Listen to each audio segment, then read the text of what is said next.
कैसे हो आप लोग। स्वागत है आपका अपना YouTube चैनल मैथ मार्ग में। तो बने रहिए हमारे चैनल में, शुरू से लास्ट तक हमारे वीडियो को जरूर देखें।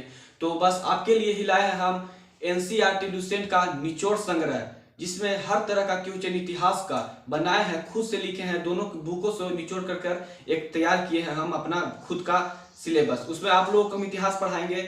और चलिए देखिए पढ़ाते हैं। और उन स्टूडेंट के लिए तो खास है जो अभी जनरल कंपटीशन में उतरे हैं, मतलब कि कदम रखे हैं, जो तैयारी करना स्टार्ट किए हैं, उन लोगों के लिए बहुत ही इंपॉर्टेंट रहेगा मेरा हर वीडियो इंपॉर्टेंट रहेगा इतिहास का।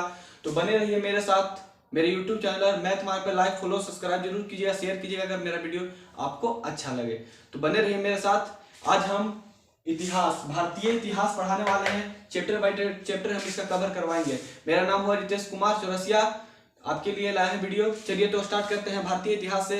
आपको पता होगा हमारा भारतीय इतिहास मतलब जो भी हमें ज्यादातर क्वेश्चन भारतीय इतिहास से आता है। तो चलिए स्टार्ट करते हैं। भारतीय इतिहास में पढ़ना पहले आप सबसे पहले जानिए जो भारत है, भारतीय इतिहास में सबसे पहले भारत है। तो भारत तो मतलब किस जगह पे है, यानी कि उत्तर में हिमालय से लेकर दक्षिण में समुद्र तक फैलता है। यानी कि जो उत्तर में हिमालय से लेकर दक्षिण में समुद्र तक फैला है उसे हम भारत के नाम से जानते हैं। मान लीजिए ये भारत का मैप हुआ। चलिए मान लीजिए भारत का मैप हुआ। तो यानी कि हिमालय इधर है, उत्तर में हिमालय है, यहाँ हिमालय है, यहाँ से लेकर के यहाँ यानी कि यहाँ तक, यानी कि इधर समुद्र है, यहाँ तक समुद्र है। तो मान लीजिए उत्तर में हिमालय से लेकर दक्षिण में समुद्र तक फैला हुआ जो भी क्षेत्र हो क्या भारत में है। तो चलिए स्टार्ट यहाँ पे पढ़ते हैं। फिर नेक्स्ट क्वेश्चन है कि यह उपमहाद्वीप भारतवर्ष के नाम से जाना है। यानी कि जो हमारा देश है एक उपमहाद्वीप है, और इसे जो उत्तर हिमालय से लेकर दक्षिण समुद्र तक फैला हुआ है इसे हम भारत कहते हैं, और ये एक उपमहाद्वीप के नाम से जाना जाता है। और नेक्स्ट है जिसे पुराणों में भारतवर्ष कहा जाता है। यानी कि पुराणों में हमारा देश भारत को भारतवर्ष यानी कि भारतवर्ष कहा जाता है। यहाँ के निवासी को भारतीय, यहाँ के निवासी, भारत के निवासी को क्या कहा जाता है, तो भारतीय कहा जाता है। कोई भी एग्जाम में आता है कि भारत के निवासी को क्या कहता है, उसमें अलग अलग क्वेश्चन आंसर दे देगा आपको। तो उसमें क्या मानना है, भारतीय का निवासी। तो यहाँ के भारत के निवासी को क्या करना है, भारतीय मतलब भारत का निवासी, यानी कि भारत का संतान को ही भारत का निवासी कहा जाता है। चलिए नेक्स्ट है भारत का अन्य प्रमुख नाम। आप जानते होंगे कि भारत का अन्य नाम, जैसे कोई इंडिया बोलता है, कोई हिंदुस्तान बोलता है, कोई भारत बोलता है। तो चलिए यहाँ पे ये जानना जरूरी है क्योंकि अगर कोई एग्जाम में कभी पूछ देता है कि भारत जो है, भारत का इंडिया नाम किसने दिया, तो आप क्या कीजिएगा, अब तो दिक्कत में फंस जाइएगा। तो यहाँ पे हम आपको बहुत ही इंपॉर्टेंट टॉपिक है, तो चलिए अब यहाँ पे कवर करवाते हैं आपको हम। इंडिया यानी कि भारत का नाम जो है इंडिया सबसे पहले किसने दिया, तो यूनानियों द्वारा दिया गया था। तो भारत को इंडिया नाम किसके द्वारा दिया गया था, तो यूनानियों के द्वारा। जैसे कि यूनानी जब आए होंगे भारत में तो इसको भारत को यूनानी मतलब इंडिया बोले होंगे। जैसे हम लोग भारत बोलते हैं, यूनानी आए होंगे तो कुछ दिन रहने के बाद बोले होंगे कि नहीं ये इंडिया से खुद इस देश को इंडिया बोले होंगे। और उसके बाद भारत में आप लोग जानते हैं हिंद या हिंदुस्तान से भी हमारा देश प्रचलित है, जिसे हम लोग कहते हैं मेरा देश हिंदुस्तान है। तो हिंदुस्तान शब्द का मतलब हिंदुस्तान, हमारे देश भारत को हिंदुस्तान किसने कहा था, तो हमारे देश भारत को हिंदुस्तान सबसे पहले मध्यकालीन मुस्लिम इतिहासकार यानी कि मध्यकालीन मुस्लिम इतिहासकारों द्वारा कहा गया था हमारा देश हिंदुस्तान, यानी कि भारत को हिंद या हिंदुस्तान। तो इसी तरह से आगे भी सब हम पढ़ाएंगे आपको। और यहाँ पे ये खत्म होने के भारत का यहाँ पे हम पूरा बता दिए कि भारत का नाम किसने दिया, और फिर भारत जो है उत्तर हिमालय से लेकर दक्षिण के समुद्र तक फैला हुआ है। और उसके बाद मतलब भारत के निवासियों को भारतीय अथवा भारत का संतान कहा जाता है। उसके बाद हम बताएंगे कि भारत इतिहास को पढ़ने के, जब हम जानते हैं भारतीय इतिहास बहुत ही विस्तृत है तो स्टूडेंट को एकाएक पढ़ने में तो बहुत दिक्कत होगा। इसलिए हमारे इतिहासकारों ने लिखा है वो बहुत ही अच्छे तरीके से हमें समझाने, हमें पढ़ाने के लिए लिखा है। तो हमारे भारतीय इतिहास को पढ़ने की सुविधा के लिए हमारे इतिहास को कितने भागों में बांटा गया है, तो 3 भागों में बांटा गया है। यानी कि भारतीय इतिहास को पढ़ने की सुविधा के लिए कितने भागों में बांटा गया है, तो 3 भागों में बांटा गया है। तो कौन कौन सी भाग है ये तो सभी को लगभग पता ही होगा। तो इसमें है पहला प्राचीन भारत, यानी कि पहला है प्राचीन भारत, और दूसरा है मध्यकालीन भारत, और तीसरा है आधुनिक भारत। यानी कि 3 भागों में बांटा गया है। तो प्रथम है प्राचीन भारत, द्वितीय है मध्यकालीन भारत और तृतीय क्या है तो आधुनिक भारत। तो चलिए नेक्स्ट टाइम पढ़ाते हैं। तो चलिए अब हम लोग स्टार्ट क्या करेंगे, तो हम लोग फर्स्ट में अब पढ़ेंगे प्राचीन भारत। प्राचीन भारत के बारे में अब हम आपको बताएंगे। तो चलिए बने रहिए मेरे वीडियो के लास्ट तक। चलिए स्टार्ट करते हैं प्राचीन भारत। चलिए स्टार्ट करते हैं प्राचीन भारत। तो आइए मेरे साथ बने रहिए। प्राचीन भारत यानी कि सबसे पहले जो भारत था उसके बारे में हम जानेंगे कि भारत में क्या था पहले, कैसे थे, किस चीज के बारे में जानकारी मिलती थी, पहले सब जानकारी हम यहाँ पे लेंगे। तो सबसे पहले प्राचीन भारत भारतीय इतिहास के 4 स्रोतों से प्राप्त हुई है। यानी कि जो प्राचीन का भारत है वो भारत के 4 यानी कि भारत के 4 स्रोत से प्राप्त हुई। भारत की जो प्राचीन इतिहास है भारतीय इतिहास के 4 स्रोतों से प्राप्त हुई है। तो उसका हम नाम जानेंगे जिससे भारतीय इतिहास प्राप्त हुई है, यानी कि प्राचीन भारत जो है प्राप्त हुई है जिस भारतीय इतिहास के 4 स्रोतों से उनके बारे में जानेंगे। तो पहला है धर्म ग्रंथ, दूसरा है ऐतिहासिक ग्रंथ, तीसरा है विदेशियों का विवरण और चौथा है पुरातत्व से प्राप्त साक्ष्य। यानी कि जो प्राचीन भारत है भारतीय इतिहास के मुख्य 4 स्रोतों से प्राप्त हुई है, जिसमें प्रथम है धर्म ग्रंथ। क्या है धर्म ग्रंथ, दूसरा है ऐतिहासिक ग्रंथ, तीसरा है विदेशियों का विवरण। यानी कि धर्म ग्रंथ है जो भारतीय धर्म से है, ऐतिहासिक ग्रंथ है कि जो भी ऐतिहासिक ग्रंथ है हमारा, जैसे में महाभारत ये सब जो ग्रंथ है उसके बारे में, और फिर तीसरा है विदेशियों का विवरण, जो भी विदेशी यहाँ पे आए वो मतलब है उनके बारे में इसमें भी जानना है प्राचीन भारत में हमें, और पुरातत्व से प्राप्त साक्ष्य। यानी कि जो हमें पहले इतिहास में जो कुछ भी होता था, जैसे हड़प्पा सभ्यता हो गया या सिंधु सभ्यता में पढ़ना है, उसमें वैदिक सभ्यता पढ़ना है, मोहनजोदड़ो भी जो पढ़ना है वैदिक सभ्यता में, उस समय के बारे में जो है पुरातत्व से प्राप्त साक्ष्य उसी को कहते हैं जिसमें प्राप्त हुआ था जो भी उसी के बारे में। विदेशियों का विवरण तो आप समझ ही रहे हैं, जो विदेशी हमारे देश में आए थे उनका विवरण उनके बारे में जानने के लिए, और धर्म ग्रंथ और ऐतिहासिक ग्रंथ यानी भारतीय धर्म और ऐतिहासिक ग्रंथ।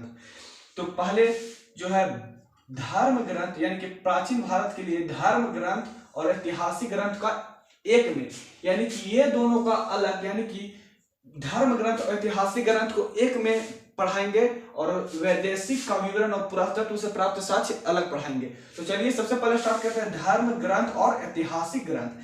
तो धर्म ग्रंथ और ऐतिहासिक ग्रंथ में ये जो है भारत का सर्व प्राचीन ग्रंथ वेद, यानी कि धर्म के बारे में पढ़ रहे हैं तो धर्म और ग्रंथ के बारे में, तो भारत का सर्व प्राचीन यानी कि भारत का सर्व प्राचीन ग्रंथ कौन है तो वेद है।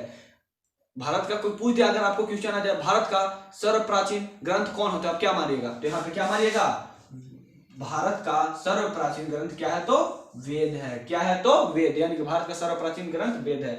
और फिर अब वेद है प्राचीन ग्रंथ, तो ये भी हो सकता है कि अब पूछ सकता है क्वेश्चन, बहुत इंपॉर्टेंट बात है, अब पूछ देगा क्वेश्चन में वेद के रचयिता कौन है, तो आप क्या मानिएगा, पूछ देता है क्वेश्चन में कि आखिर वेद का रचयिता कौन है, तो आपको वहां पे क्या करना है, महर्षि कृष्ण द्वैपायन वेद व्यास, यानी कि महर्षि कृष्ण द्वैपायन वेद व्यास, यानी कि वेद का रचयिता है महर्षि कृष्ण द्वैपायन वेद व्यास, यानी कि कौन है तो महर्षि कृष्ण द्वैपायन। आप वेद व्यास के नाम से भी याद रख सकते हैं, वेद है यानी कि भारत का सर्व प्राचीन ग्रंथ वेद है, तो वेद का रचयिता कौन है तो वेद व्यास। आप ये भी याद रख सकते हैं वेद व्यास में, तो ज्यादा तक पूरा याद रखेंगे, कभी कभी पूछ भी देता है पूरा, तो महर्षि कृष्ण द्वैपायन वेद व्यास, या तो फिर याद रख सकते हैं वेद व्यास। तो चलिए अब पूछ सकता है जब वेद है भारत का सबसे प्राचीन ग्रंथ, तो पूछ सकता है कि वेद जो कितने प्रकार के हैं, तो वेद कितने प्रकार के हैं तो वेद 4 प्रकार के हैं। वेद कितने प्रकार के हैं तो वेद 4 प्रकार के हैं, वेद 4 प्रकार के हैं। और वेद के बारे में जब वेद 4 प्रकार के हैं तो कौन कौन से वेद हैं, तो चलिए स्टार्ट करते हैं। यहाँ पे देखते हैं वेद, पहला है ऋग्वेद, 4 वेद है जिसमें पहला है ऋग्वेद, दूसरा है यजुर्वेद और तीसरा है सामवेद और चौथा है अर्थवेद। पहला है ऋग्वेद, दूसरा है यजुर्वेद, तीसरा है सामवेद और चौथा है अर्थवेद। याद कर लीजिएगा, पहला यजुर्वेद, दूसरा अर्थवेद, यजुर्वेद, पहला ऋग्वेद, दूसरा यजुर्वेद, तीसरा सामवेद, चौथा अथर्ववेद। तो इसे हमको याद करिएगा। चलिए अब ये सब टॉपिक करने के बाद यहाँ पे देखिए प्राचीन भारत के इतिहास में 4 स्रोतों से प्राप्त हुई है, जिसमें है धर्म ग्रंथ, ऐतिहासिक ग्रंथ और विदेशियों का विवरण, पुरातत्व प्राप्त साक्ष्य। यानी कि प्राचीन भारत को समझने के लिए हमें पहले धर्म ग्रंथ, ऐतिहासिक ग्रंथ, विदेशियों का विवरण, पुरातत्व का प्राप्त साक्ष्य, ये सब हम पढ़ेंगे जो कि हमारे प्राचीन भारत में है। तो वे इसमें पढ़ेंगे तो भारत का सर्वप्रथम ग्रंथ धर्म और ऐतिहासिक ग्रंथ से पढ़ते हैं तो सबसे पहले हमको जानना है कि वेद भारत का जो है सर्वप्रथम ग्रंथ कौन है, तो वेद। और वेद कितने प्रकार के हैं, तो 4 प्रकार के। वेद कितने प्रकार के, 4 प्रकार के। और वेद का खोज किसने किया था? अगर कोई बोल दे वेद का रचयिता कौन है तो क्या मारेगा, तो वेद व्यास। या पूरा नाम बोले तो महर्षि कृष्णद्वैपायन वेद व्यास। उसके बाद वेद 4 प्रकार का है। प्रथम है ऋग्वेद, दूसरा है यजुर्वेद, तीसरा है सामवेद और चौथा है अथर्ववेद। यानी कि प्रथम का वेद ऋग्वेद और लास्ट का वेद अथर्ववेद। ये भी क्वेश्चन पूछ सकता है कि वेद में सर्वप्रथम वेद कौन है, तो ऋग्वेद। सबसे लास्ट का वेद कौन है, तो अथर्ववेद। और फिर चलिए अब स्टार्ट करते हैं हम लोग ऋग्वेद के बारे में। किसके बारे में, यानी कि वेद का पहला, यानी कि सर्वप्रथम जो वेद है, मतलब कि वेद है, उसके बारे में करते हैं। तो पहला कौन है, ऋग्वेद। तो चलिए स्टार्ट करते हैं अब हम ऋग्वेद। तो चलिए ऋग्वेद के बारे में हम लोग जानते हैं। ऋग्वेद के बारे में तो आइए, ऋग्वेद यानी कि ऋचाओं के क्रमबद्ध ज्ञान के संग्रह को ऋग्वेद कहते हैं। यानी कि ऋचाओं के क्रमबद्ध ज्ञान के संग्रह को ऋग्वेद कहते हैं। तो ऋग्वेद किसे कहते हैं, ऋग्वेद ऋचाओं के क्रमबद्ध ज्ञान के संग्रह को ऋग्वेद कहते हैं। यानी कि ऋचाओं के क्रमबद्ध ज्ञान के संग्रह को, यानी कि ज्ञान के संग्रह यानी कि रखने को हम लोग क्या कहते हैं, तो ऋग्वेद कहते हैं। चलिए यहाँ पर ऋग्वेद में मंडल है, सूक्त है, ऋचाएं हैं। यानी कि ऋग्वेद में 3 चीज है, मंडल है, सूक्त है और ऋचाएं हैं। तो ऋग्वेद में मंडलों की संख्या कितना है, तो 10 है।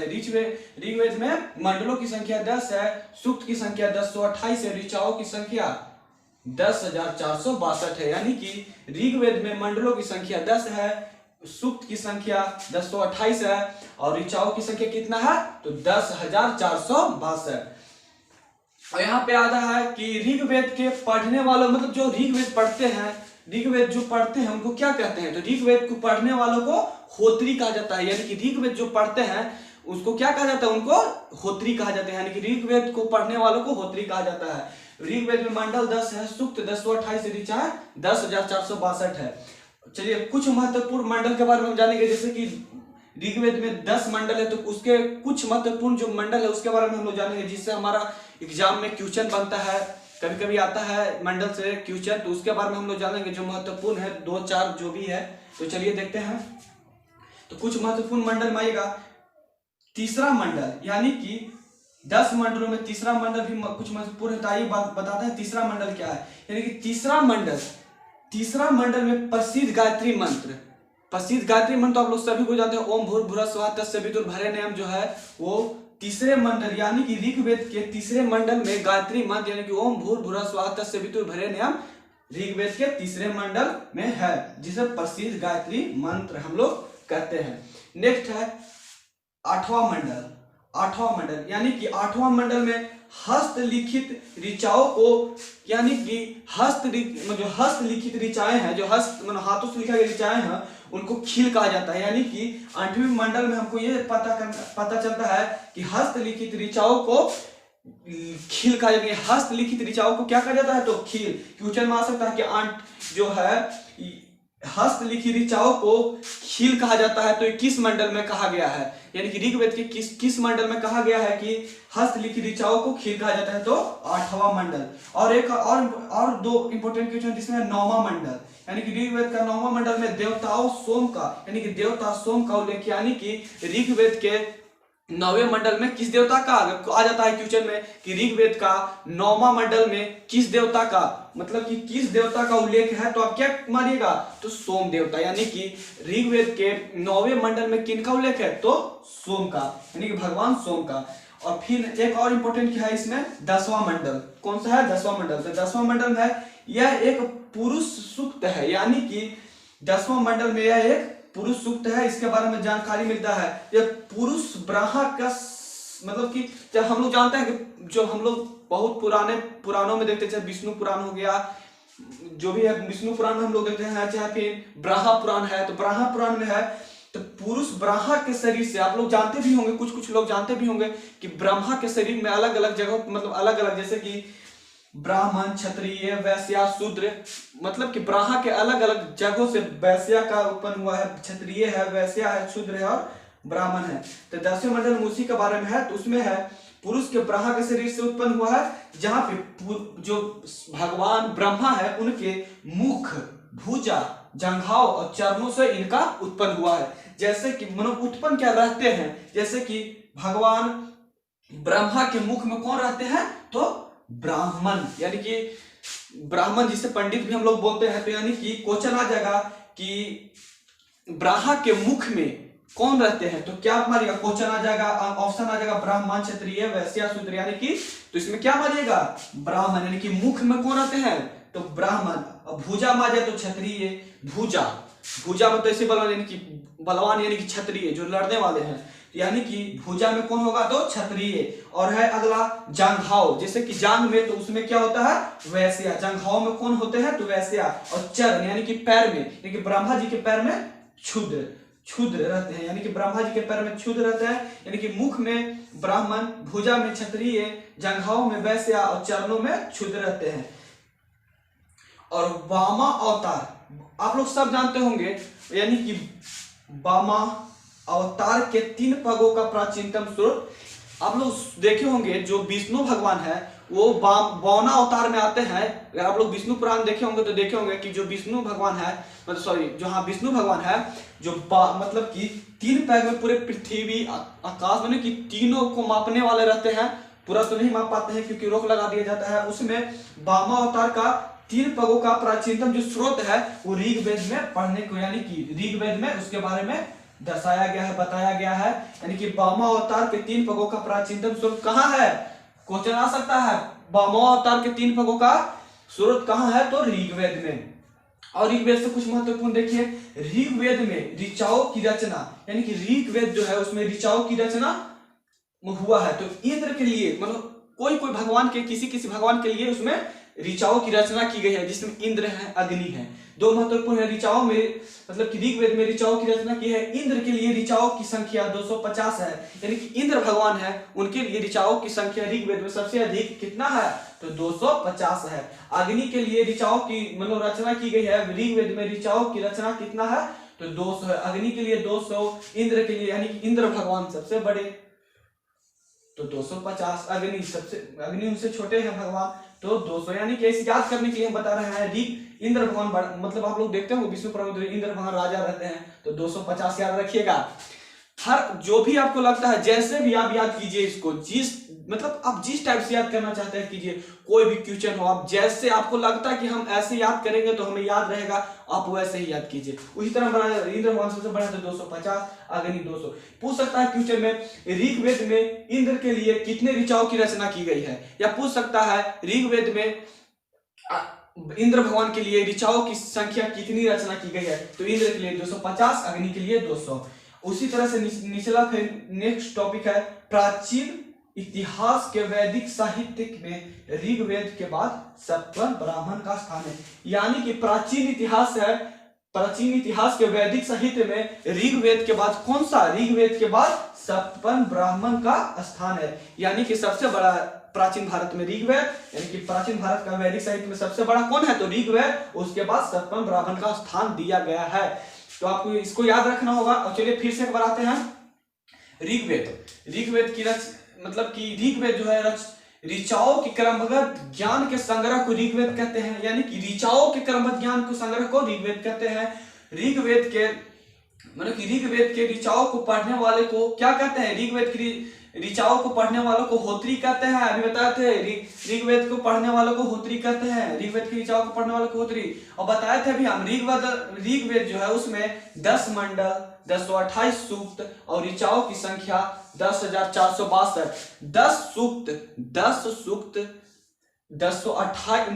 10 मंडल और 228 सूक्त और ऋचाओं की संख्या कितना है, तो 10,462। और फिर आइएगा नेक्स्ट, कुछ महत्वपूर्ण मंडल, यानी कि 10 मंडल जो है ऋग्वेद में, उसमें कुछ महत्वपूर्ण, जैसे तीसरा मंडल है उसमें क्या बताए थे, ओम भूर्भुवः स्वः तत्सवितुर्वरेण्यम। हर किसी को बच्चा को लगभग याद रहता है ये बात कि ओम भूर्भुवः स्वः तत्सवितुर्वरेण्यम। तो आइए देखते हैं तीसरा मंडल में क्या, प्रसिद्ध गायत्री मंत्र। यानी कि ऋग्वेद के 10 मंडल के तीसरे मंडल में गायत्री मंत्र का उल्लेख किया गया है, यानी कि ओम भूर्भुवः स्वः का उल्लेख किया गया है। नौवां मंडल में सोम यानी भगवान सोम का उल्लेख किया गया है, देवता सोम का उल्लेख किया गया है नौमा मंडल में। तो नौमा मंडल में किनका उल्लेख किया गया है? तो भगवान सोम का। 8वां मंडल में हस्तलिखित ऋचाओं को खील कहा जाता है, यानी कि जो 8वां मंडल है उसमें हस्तलिखित ऋचाओं है उनको क्या कहा जाता है? तो उनको क्या कहा जाता है? तो उनको खील कहा जाता है, खील कहा जाता है। सब इंपोर्टेंट है, याद रखना दोस्त, सब इंपोर्टेंट क्वेश्चन है इसमें। और लास्ट तक बने रहे मेरे वीडियो में, लाइक कीजिएगा, अगर लाइक नहीं किए तो लाइक जरूर कर दीजिएगा, शेयर कीजिएगा अच्छा वीडियो लगे तो। और फिर 10वां मंडल यानी कि उसमें 10वां मंडल है, उसको वो भी कुछ खास है। तो उसमें क्या है? यह एक पुरुष सूक्त है, यानी कि यह एक पुरुष सूक्त है जिसमें हम अभी बताए थे ब्रह्मा जो ब्रह्मा भगवान है उनके जो जांघों में, मुख में, अभी हम पढ़ाए थे कि मुख में कौन बातें हैं? तो मुख में हमेशा ब्राह्मण रहते हैं, मुख में ब्राह्मण, और भुजा में क्षत्रिय, फिर दूसरा है जंघाओं में वैश्या, और फिर एक है चरणों में तो शूद्र। कौन रहते हैं? तो शूद्र। तो वामावतार अभी हम फिर पढ़ाए थे, वामावतार 3 पगों वाला जो विष्णु जी नापे थे 3 पगों में वामावतार की पूरा ब्रह्मांड को, उसमें वामावतार। यह किसमें जानकारी इसका मिलती है? तो ऋग्वेद में मिलती है। किसमें मिलती है? तो ऋग्वेद, यानी कि वामावतार के 3 पगों का किसमें जानकारी मिलती है? तो ऋग्वेद में। ऋग्वेद में ऋचाओं की रचना इंद्र के लिए कितना किया गया है? इंद्र सबसे बड़ा 250, अग्नि उनसे छोटा भगवान यानी कि 200। छोटा भगवान कोई नहीं होता है, बस हम बता रहे हैं आपको याद करने के लिए, जैसे भी आप याद कीजिए, आपको जैसा अच्छा लगे। यानी कि इंद्र भगवान के लिए ऋचाओं की रचना 250 और अग्नि के लिए ऋचाओं की रचना 200। और प्राचीन इतिहास के वैदिक साहित्य में ऋग्वेद के बाद शतपथ ब्राह्मण का स्थान दिया गया है। ऋग्वेद के बाद प्राचीन भारत में ऋग्वेद जो होता है, ऋग्वेद के बाद किनका स्थान दिया गया है? तो शतपथ ब्राह्मण का। चलिए अब नेक्स्ट टॉपिक पढ़ते हैं हम लोग। ऋग्वेद हो गया, अब चलिए अब हम लोग यजुर्वेद के बारे में पढ़ेंगे। किसके बारे में पढ़ेंगे? तो यजुर्वेद। अब चलिए यजुर्वेद के बात है, याद रखिएगा 10 मंडल, 1028 सूक्त और ऋचाओं की संख्या 10,462। और ऋग्वेद को पढ़ने वालों को बहुत इंपोर्टेंट चीज, ऋग्वेद को ऋचाओं को पढ़ने वालों को क्या कहते हैं? तो होत्री कहते हैं। क्या कहते हैं? तो होत्री कहते हैं। तो चलिए अब नेक्स्ट पढ़ते हैं, यजुर्वेद के बारे में जानते हैं। चलिए आइए, यजुर्वेद सामवेद एक, चलिए सब बताते हैं पारा पारी करके। चलिए तो चलिए आइए अब यजुर्वेद के बारे में जानते हैं हम लोग।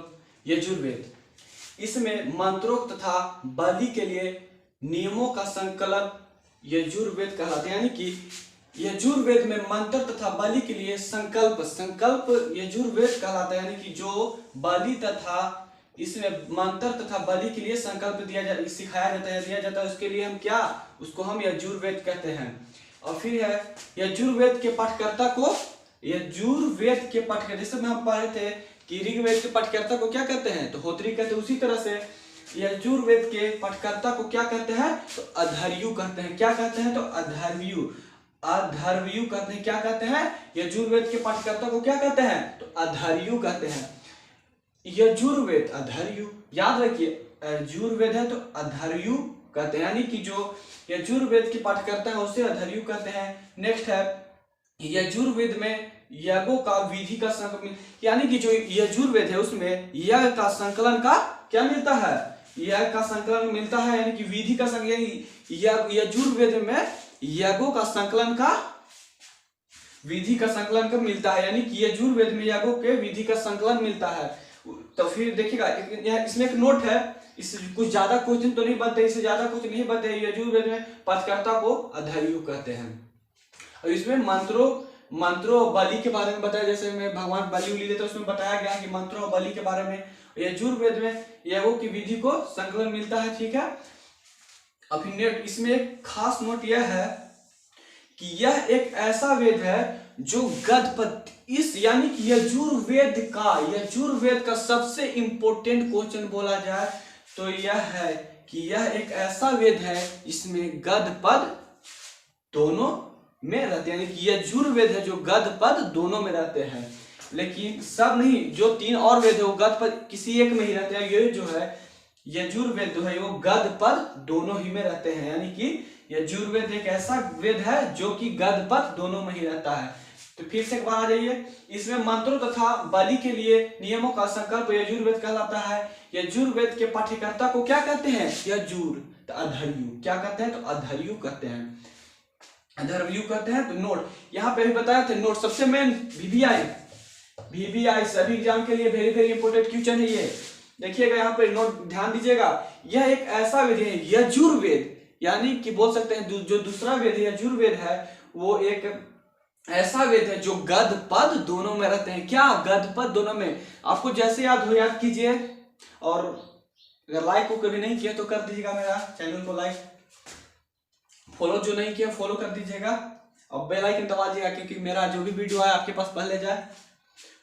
चलिए तो यहाँ पर हम लोग सब सीख लिए यजुर्वेद के बारे में, तो हम लोग जान लिए कि यह मंत्रों बलि के लिए संकल्प यजुर्वेद में है, और इसके यजुर्वेद के जो पाठ्यकर्ता है वो जो अधर्यु कहते हैं, जो है गदपद दोनों में होता है। सामवेद, सामवेद, सामवेद, क्या बात है, सामवेद ये तीसरा नंबर का वेद है। और सामवेद, साम, साम का अर्थ ही है गान। क्या? साम, सामवेद यानी कि साम का अर्थ क्या है? साम का अर्थ ही है गान, यानी कि साम का अर्थ क्या है? तो गान है।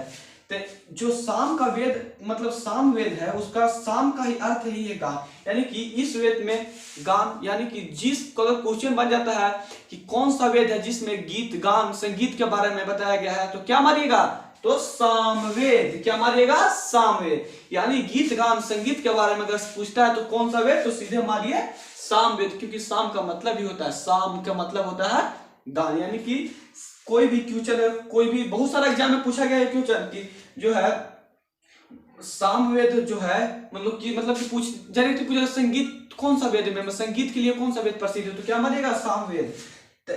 सामवेद के बारे में कुछ महत्वपूर्ण बात बताते हैं। इसमें यज्ञों में गाए जाने वाले ऋचाओं की संकल्प, यानी कि जो सामवेद है, जो यज्ञ होता है, जैसे हम लोग जानते हैं हमारी तरफ यज्ञ होता है, या पहले राजाओं के कार्य मतलब जब राजा थे यहाँ पे, जैसे जो भी राजा थे उनके साथ समय यज्ञ बहुत ज्यादा यज्ञ होता था, तो उसके यज्ञ में जो गाया जाने वाला ऋचाओं का संकलन, ऋचाओं माने मंत्र होता है, ऋचाओं माने क्या होता है? तो मंत्र होता है। यानी कि इसमें यज्ञों में किए जाने वाले मंत्रों का प्रयोग संकलन जो है वो सामवेद से है। किससे है? तो सामवेद से। और नेक्स्ट है सामवेद के पाठ्यकर्ता को क्या कहते हैं? उदात्री कहते हैं। सामवेद के पाठ्यकर्ता को क्या कहते हैं? तो उदात्री कहते हैं। तो सामवेद की इसमें है सामवेद की पाठ्यकर्ता। अभी बताए थे, मैं तुरंत बताए थे कि ऋग्वेद को होत्री कहते हैं पाठ्यकर्ता को, उसी तरह से यजुर्वेद के पाठ्यकर्ता के अधर्वयु कहते हैं। उसी तरह से यहाँ पे भी है कि सामवेद के पाठ्यकर्ता को क्या कहते हैं? तो उदात्री। क्या कहते हैं? तो उदात्री। यानी कि सामवेद गीत जो संगीत से संबंधित है उसके पाठ्यकर्ता को क्या कहते हैं? तो क्या कहते हैं? उदात्री कहते हैं। उसी तरह से नोट यहाँ पे देखिएगा, नोट है यजुर्वेद तथा सामवेद के किसी को भी ऐतिहासिक घटना का वर्णन, यानी कि जो सामवेद है यजुर्वेद, यानी कि जो है यजुर्वेद है सामवेद है, जो यजुर और सामवेद है उसमें कोई भी ऐतिहासिक घटना, जैसे मुगल बाबर, हर्षवर्धन जो भी थे, बुद्ध, गौतम बुद्ध, यानी कि जो अशोक थे, वो इस उनके मतलब कि इतिहास का कोई वर्णन इन दोनों यानी कि यजुर्वेद में सामवेद में कोई भी इतिहास का वर्णन किया ही नहीं गया है। उसी तरह से एक और है यहाँ पे, यानी कि यजुर्वेद तथा सामवेद में किसी वजह से घटे। और फिर एक और पॉइंट है, इस वेद को भारतीय संगीत का, अगर क्वेश्चन बहुत ज्यादा ये क्वेश्चन बनता है, VBI है, वेरी वेरी इंपॉर्टेंट क्वेश्चन में आता है एग्जाम में कि इस मतलब कि संगीत का जनक, मतलब कि इस वेद को यानी कि संगीत का जनक किस वेद को कहा जाता है। पूछ जाएगा क्वेश्चन में कि संगीत का जनक किस वेद को कहा जाता है, आप क्या मानिएगा? आप कंफ्यूजन यानी कि संगीत, अभी आप लोग को बताए थे साम मतलब गान होता है, तो साम मतलब गान होता है, यानी कि संगीत के बारे में बोल रहा है कि संगीत का जनक, भारतीय संगीत का जनक किसे कहा जाता है, किस वेद को कहा जाता है, तो क्या मानिएगा? सामवेद। क्या मानिएगा? सामवेद। यानी कि भारतीय संगीत का जनक किसे कहा जाता है? तो सामवेद को कहा जाता है। तो यहाँ तक देख लिया। फिर से यजुर्वेद में मंत्र तथा बलि के लिए नियमों का संकल्प यजुर्वेद कहलाता है। यजुर्वेद के पाठ्यकर्ता को अधर्यु कहते हैं। और ये इसका एक मेन नोट पॉइंट यह है कि यजुर्वेद जो है गद पद दोनों में होता है, यानी कि गद पद दोनों में, एक ऐसा वेद यही है जो गद पद दोनों में होता है, वो कौन है? तो यजुर्वेद। और सामवेद संगीत के लिए प्रसिद्ध वेद कौन है? तो सामवेद। संगीत के लिए अगर कोई वेद है तो क्या है? सामवेद। कोई पूछे सामवेद किसके लिए? संगीत के लिए, यानी कि इस वेद का भारतीय संगीत का जनक भी कहा जाता है, सामवेद को भारतीय संगीत का जनक भी कहा जाता है। चलिए नेक्स्ट था कि नोट लिखा थे यजुर्वेद और सामवेद। नोट हम लोग क्या लिखा थे? लिखा थे कि यजुर्वेद और जो सामवेद है वो ऐतिहासिक घटना का वर्णन, यानी कि यजुर्वेद में और सामवेद में ऐतिहासिक घटना का कोई वर्णन ही नहीं किया गया है। तो चलिए अब नेक्स्ट हम लोग क्या पढ़ेंगे, अब हम लोग क्या पढ़ेंगे, यानी कि हम लोग ऋग्वेद पढ़ लिए, यजुर्वेद पढ़ लिए, सामवेद पढ़ लिए, तो लास्ट का वेद कौन बताए थे, यानी पहला वेद, यानी कि सबसे प्राचीन वेद कौन है, तो ऋग्वेद। ऋग्वेद और सबसे लास्ट का वेद कौन है, फर्स्ट बार में ही बताया था वीडियो में, यानी कि सबसे लास्ट का वेद है उसे क्या कहते हैं, अर्थवेद। अर्थवेद। तो चलिए अब हम लोग नेक्स्ट अर्थवेद पढ़ते हैं। चलिए आइए अब अर्थवेद पढ़ते हैं। अभी हम लोग इससे पहले सामवेद पढ़ लिए, तो चलिए अब अर्थवेद पढ़ते हैं। अर्थवेद। अर्थवेद अर्थवेद ऋषि द्वारा रचित इस वेद में 731 मंत्र, 600 पद, यानी कि जो अर्थवेद में उसमें मंत्र है और पद है, यानी कि मंत्र की संख्या 731 है और पद की संख्या 6000 है। यानी कि बोला जाए तो अर्थवेद में मंत्रों की संख्या कितनी है, तो 731 और पद की संख्या कितनी है, तो 6000। यानी कि कोई पूछ देता है कि अर्थवेद जो है, क्वेश्चन में आ जाता है, मान लीजिए जाते हैं हम लोग, क्वेश्चन में आ जाता है किस वेद में 6000 पद है, तो क्या मारिएगा उसमें, तो अर्थवेद, यानी कि अर्थवेद। और पूछ दे कि अर्थवेद में कितने मंत्र हैं, तो क्या करिएगा 731, यानी कि पूछ दे क्वेश्चन में कि अर्थवेद में है जो कितने मंत्र हैं, तो क्या करिएगा 731 मंत्र है, तो 731 मारिएगा। उसके बाद है इसके कुल मंत्र, मतलब कि जो अर्थवेद है, ये तो आप लोग को बता दिए थे कि सबसे लास्ट का वेद है, यानी कि लास्ट का वेद होने से कोई मतलब नहीं है, लेकिन इसका जो खास है, इसमें कुछ खास है, ये भी बहुत बार पूछता है कि अर्थवेद जो है वो मतलब जो ऋग्वेद का मंत्र है, जो अर्थवेद का मंत्र है, इसमें ऋग्वेद में भी कुछ मंत्र होगा, जिस तरह से इसमें 731 मंत्र है, तो उसी तरह से जो अर्थवेद है इसका मंत्र जो है ऋग्वेद के मंत्र से भी कुछ प्राचीन है। कुछ मंत्र ऐसा भी है अर्थवेद में जो ऋग्वेद के मंत्रों से भी प्राचीन है, यानी कि अर्थवेद एक ऐसा वेद है जिसमें ऋग्वेद के मंत्रों से भी प्राचीन कुछ वेद मंत्र हैं, यानी कि ऐसा वेद है जिसमें ऋग्वेद के मंत्रों से भी प्राचीन कुछ इसमें मंत्र हैं अर्थवेद में। नेक्स्ट लिखा हुआ इसमें अर्थवेद कन्याओं, मतलब कि जो अर्थवेद है जो कन्या का निंदा, यानी कि जब हम लोग जानते हैं पहले हम लोग क्या करते हैं, पहले यहाँ पे जैसे अभी यहाँ पे क्या चीज बोला जाता है, किस राज्य में क्या चीज बोला जाता है, वहां पे हरियाणा, हाँ हरियाणा में जाते हैं, वहां पे पहले बहुत ही लड़कियों की जनसंख्या कम थी, वहां पे जब बेटी जन्म लेता था तो उसको मार देता था, जो भी करे हमें तो नहीं पता, बस हम सुने हैं, तो वह जनसंख्या बहुत कम थी लड़की के लिए, वहां पर कुछ इसके लिए बहुत कुछ सरकार किया गई। तो उसी तरह से अर्थवेद जो है वो कन्याओं के जन्म का, यानी कि अर्थवेद है जो कन्याओं का जन्म का निंदा करता है। तो कोई भी सिर्फ क्वेश्चन में पूछ सकता है कि कन्याओं का निंदा कौन सा वेद में किया गया है, तो कौन सा वेद में किया गया है, कन्याओं का निंदा, यानी कि अर्थवेद में कन्याओं का जन्म का निंदा किया गया है। जो लिखे होंगे शायद उनको क्या प्रॉब्लम है, अब हम तो नहीं जानते, लेकिन वो क्या किए हैं, कन्या का निंदा। इसमें तो ये तो गलत किए थे, लेकिन चलिए इसको याद रखना है कि अगर पूछ देता है कि कन्या का जन्म का निंदा कौन सा वेद में किया गया है, तो मारना क्या है, अथर्ववेद। तो यानी कि कन्या का जन्म का निंदा कौन करता है, तो अथर्ववेद में किया गया है।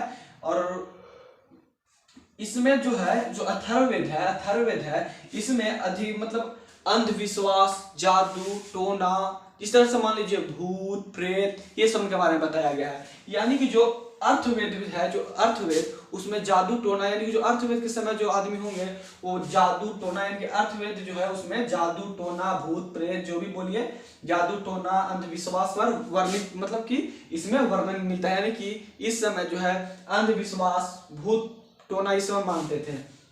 उसे से इसमें कुछ खास नोट है, यहाँ पे एक नोट दिया हुआ है, ये बहुत ही इंपॉर्टेंट है। जैसे कि सबसे प्राचीन का वेद ऋग्वेद, आपको हम फर्स्ट बार बताए थे कि सबसे प्राचीन का वेद तो कौन है, तो ऋग्वेद, जो सबसे फर्स्ट में लोग पढ़ते, तो सबसे प्राचीन का वेद कौन है। क्वेश्चन में पूछा कि सबसे प्राचीन का वेद कौन है, बहुत सारा एग्जाम में पूछा गया है, बहुत सारा क्वेश्चन पर इसमें बना है कि मतलब पूछेगा कि ऋग्वेद जो है कैसे, मतलब प्राचीन का वेद कौन है, तो ऋग्वेद। सबसे प्राचीन वेद कौन है, तो ऋग्वेद। सबसे लास्ट का यानी कि सबसे बाद का वेद कौन है, तो अथर्ववेद, जो कि अभी हम लोग पढ़ रहे हैं। यानी कि सबसे लास्ट का वेद कौन है, तो अथर्ववेद। और सबसे फर्स्ट यानी कि सबसे प्राचीन पूछ दे, अगर प्राचीन पूछ दे तो क्या मारना है, अगर प्राचीन पूछ दे तो यहाँ पे ऋग्वेद, यानी कि प्राचीन पूछ दे तो ऋग्वेद मारना है।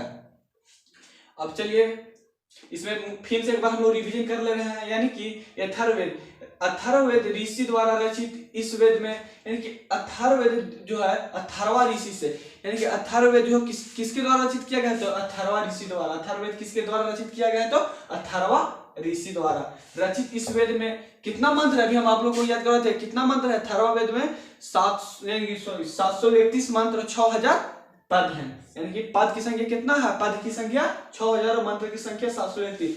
इसके जो कुछ मंत्र अथर्ववेद के कुछ मंत्र हैं, हम बताए थे अथर्ववेद के कुछ मंत्र किसके मंत्रों से भी पुराने हैं, तो ऋग्वेद जो कि सबसे प्राचीन का वेद है, तो यानी कि अथर्ववेद है जो ऋग्वेद के मंत्रों से भी प्राचीन का वेद है, मतलब कि मंत्र है इसमें। और इसमें बताए थे कि कन्याओं का जन्म का निंदा किया गया, यानी कि अथर्ववेद में कन्याओं के जन्म का निंदा करता है। और फिर बताए थे इसमें अंधविश्वास, जादू टोना, भूत प्रेत जो भी बोलिए इसमें वर्णन, मतलब कि वर्णन मिलता है, यानी कि अथर्ववेद में जादू टोना भूत इसमें सबका वर्णन किया गया है। आप विश्वास नहीं होता भी है, बता नहीं सकते हैं हम, लेकिन इसमें याद रखिएगा, पूछ देता है कोई कि जादू टोना अंधविश्वास का कौन सा वेद में वर्णन किया गया है, तो क्या मारिएगा यहाँ पे मारना आपको अथर्ववेद, नहीं सोचना है, सीधे मारना अथर्ववेद। जैसे हम बताए थे पिछले बार सामवेद जब हम पढ़ा, इससे पहले जब सामवेद पढ़ाया तो उसमें बताए थे कि गान साम से गान, साम मतलब गान होता है, तो संगीत किसके लिए, संगीत जो है किस वेद में है, तो सामवेद। चलिए नोट यहाँ पे हम बता ही दिए कि सबसे प्राचीन का वेद ऋग्वेद और सबसे बाद का वेद अथर्ववेद। अब इसको खत्म हो गया। अब चलिए इस पे कुछ महत्वपूर्ण तथ्य इसके बारे में, इससे जो रिलेटेड है, इससे मतलब कि रोचक इससे कुछ और जुड़ी हुई है, जो कि प्राचीन भारत है, इसमें जो हम अभी पढ़ा रहे हैं धर्म से जो पढ़ा रहे हैं, इसमें और रोचक तथ्य जो अभी हमको बताएंगे। चलिए स्टार्ट करते हैं कुछ मुख्य तथ्य स्टार्ट करते हैं। तो चलिए अब हम लोग वेद तो पढ़ लिए, अब आते हैं कुछ मुख्य तथ्य। जैसे भी हम प्राचीन भारत में वेद पढ़ रहे थे, तो धर्म और जो भी कुछ था उसमें कुछ मुख्य तथ्य है, उसके बारे में हम लोग जानकारी लेंगे। चलिए आइए, वेद जो है वो 4 प्रकार के हम बताए थे, अभी पढ़ाए हम लोग, उसमें पढ़े हैं जिसमें हम बताएं कि वेद 4 प्रकार का। वेद जो है उसको समझने के लिए, वेदों को समझने के लिए, यानी कि जो वेद है उनको समझने के लिए वेदांत, आप लोग भी जानते हो कि वेदांत कुछ है, तो वेदों को समझने के लिए किसका रचना किया गया, तो वेदांगों का रचना किया गया, यानी कि वेद को समझने के लिए वेदांगों की रचना की गई। वेद को समझने के लिए किसकी रचना की गई, तो वेदांगों की रचना की गई है। तो चलिए वेदांगों की रचना की गई, तो वेदांत कितना प्रकार के, क्वेश्चन आ सकता है कि वेद को समझने के लिए किसकी रचना की गई, तो वेदांगों की। तो पूछ देता है, कोई क्वेश्चन में आता है कभी कभी बोर्ड, मतलब जब हम लोग एग्जाम देते हैं तो आता है कि वेदांगों की संख्या कितनी है, वेद 4 है, तो वेदांग संख्या, यानी कि वेद को समझने के लिए वेदांग की रचना की गई, तो ये 6 है, यानी कि वेदांग कितना है, तो 6 है, यानी कि वेदांगों की संख्या कितना है, तो 6 है, यानी कि वेदांगों की संख्या 6 है। उसमें चलिए वेदांगों की संख्या 6 है, तो कौन कौन है, चलिए आइए बताते हैं आपको। शिक्षा, ज्योतिषी, यानी कि शिक्षा, ज्योतिषी, कल्प, व्याकरण, निरुक्त और छंद, यानी कि वेदांग जो है वेद को समझने के लिए बनाया गया जो 6 प्रकार का, वो कौन कौन है, शिक्षा, ज्योतिष, कल्प, व्याकरण, निरुक्त और छंद है, यानी कि शिक्षा, ज्योतिषी, कल्प, व्याकरण, निरुक्त और छंद है। और चलिए भारतीय कथाओं का सबसे अच्छा विवरण, कोई पूछ लेता कि जो हमारे भारतीय जो कथा है, जैसे में किन्हीं का भी कथा से भगवान विष्णु, ये सब है, जैसे में भगवान मतलब महादेव, ये सब का जो कथा है जिसे विष्णु पुराण कहते हैं, गरुड़ पुराण कहते हैं, उसी तरह से भारतीय कथाओं का सबसे अच्छा विवरण कहाँ से मिलता है, तो कहाँ से मिलता है, पुराणों से मिलता है। यानी कि भारतीय कथाओं का विवरण कहाँ से मिलता है, तो पुराणों से मिलता है। यानी कि कोई पूछ दे कि भारतीय का क्वेश्चन में आ जाएगा भारतीय की कथाओं का सबसे अच्छा विवरण कहाँ से मिलता है, तो क्या हम लोग करेंगे, क्या कहेंगे, पुराणों से मिलता है। कथाओं का विवरण कहाँ से मिलता है, तो पुराणों से। और पुराण कितना है, अभी वेद 4, वेदांग 6 और पुराण 18, कितना है पुराणों की संख्या 18 है। चलिए अब जो पुराण है कितना है, 18 है। तो चलिए अब बताते हैं यहाँ पे पुराण जो है उनके रचयिता कौन है, पुराण के रचयिता कौन है, लोमहर्ष अथवा उसका पुत्र उग्रसर्वा। तो पुराण का रचयिता कौन है, लोमहर्ष तथा उसका पुत्र अग्रसर्वा। अग्रसर्वा के बारे में तो आप लोग सुने भी होंगे, और हंस के बारे में भी सुने होंगे। तो जो पुराण है वो 18 गो है। पुराणों की संख्या कितनी है? 18। यानी कि मतलब कि प्राचीन कथाओं को जानने के लिए हम किसका वर्ण मतलब किसको बोल के पुराणों से मिलता है कि प्राचीन कथा किससे मिलता है उसका विवरण, तो पुराणों से। पुराण में बताया कितना है? 18 को पुराणों की संख्या 18। और पुराणों की रचयिता कौन है? तो लोह महर्षि और उनके पुत्र उग्रसर्वा। चलिए अब नेक्स्ट आते हैं। लोह महर्षि उनके पुत्र उग्रसर्वा पुराणों का रचयिता है, जो कि 18 है। अब नेक्स्ट देखते हैं। पुराणों में सिर्फ 5 पुराण है जिसमें राजाओं की वंशावली का वर्णन है। यानी कि पुराण जो है 18 प्रकार का है, लेकिन उसमें से मात्र 5 ही ऐसा पुराण है जिसमें राजाओं का वंश का वर्णन है। जिसमें राजाओं का वंश जो है सिर्फ 5 पुराण में ही है। जिसमें है प्रथम है मत्स्य पुराण, दूसरा है वायु पुराण, तीसरा है विष्णु पुराण, चौथा है ब्राह्मण पुराण और पंचमा है भागवत पुराण। यानी कि ये 5 पुराण है जिसमें राजाओं के वंश के बारे में बताया है, उनके वर्णन किया गया है। और अन्यथा किसी में भी राजाओं के वंश यानी कि पुराणों में राजाओं का वंशावली नहीं पाया जाता है। तो मत्स्य पुराण, वायु पुराण, विष्णु पुराण, ब्राह्मण पुराण और भागवत पुराण 5 ऐसे पुराण है जिसमें राजाओं के वंश पाया जाता है। तो चलिए अब नेक्स्ट देखते हैं कि सबसे प्राचीन पुराण, यानी कि सबसे अगर बोल दे सबसे प्राचीन, अगर आपसे कुछ क्वेश्चन ये बहुत ही इंपॉर्टेंट है, मान लीजिए यहाँ पे लिख दे रहे हैं VVI, क्या VVI वेरी वेरी इंपॉर्टेंट। यानी कि अगर आपसे क्वेश्चन पूछ दिया जाए कि सबसे प्राचीन, अब हम अभी बताए थे कि पुराण 18 है, उसमें से 5 जो है से मतलब 5 जो इसमें राजाओं का वंश पाया जाता है, अन्यथा किसी में वंश नहीं पाया जाता है। तो उसमें जो है पूछ देगा कि सबसे मतलब पुराण जो 18 उसमें पूछेगा सबसे प्राचीन का पुराण कौन है। तो आप क्या मारिएगा? क्वेश्चन बन सकता है क्या? बनता ही है। बहुत सारा एग्जाम में, लगभग सारे एग्जाम में पूछते हैं कि जो सबसे प्राचीन का पुराण है कौन है। तो क्या मारना है? मत्स्य पुराण। क्या मारना है? मत्स्य पुराण। सबसे प्राचीन का पुराण कौन है? तो मत्स्य का पुराण। तो सबसे प्राचीन का पुराण कौन है? तो मत्स्य पुराण। तो याद कैसे भी आप याद रखिए सबसे प्राचीन का पुराण तो क्या है? मत्स्य पालन। मत्स्य पालन किसी को पता है? चलिए हम तो हिस्ट्री पढ़ा, लेकिन कुछ हमें पता है। मत्स्य पालन जो है वो मछलियों से संबंधित है। तो बने रहिए, लाइक फॉलो जरूर कीजिएगा मैथ मार्क को, हमारे channel YouTube channel math mark को आपका भी है, मेरा भी, इसमें लाइक फॉलो जरूर कीजिएगा और सब्सक्राइब कीजिएगा, बेल आइकन को दबाइएगा ताकि मेरा वीडियो आपके पास जल्दी पहुंचे। हर टॉपिक पे हम इतिहास से वीडियो बनाएंगे। हमारे राकेश सर का वीडियो जरूर देखिए, बहुत ही अच्छा पढ़ाते हैं मैथ का। तो चलिए नेक्स्ट क्वेश्चन आते हैं हम लोग कि अधिकतर जो है पुराण जो है किस भाषा में, क्वेश्चन में किया पुराण को अधिकतर पुराण जो है अधिकतर किस भाषा में लिखी गई है। 18 पुराण है, उसमें जो अधिकतर किस भाषा में लिखी गई है तो हम क्या कहेंगे? संस्कृत। यानी कि अधिकतर जो पुराण है वो किस भाषा में लिखा गया है? तो संस्कृत में लिखा गया है।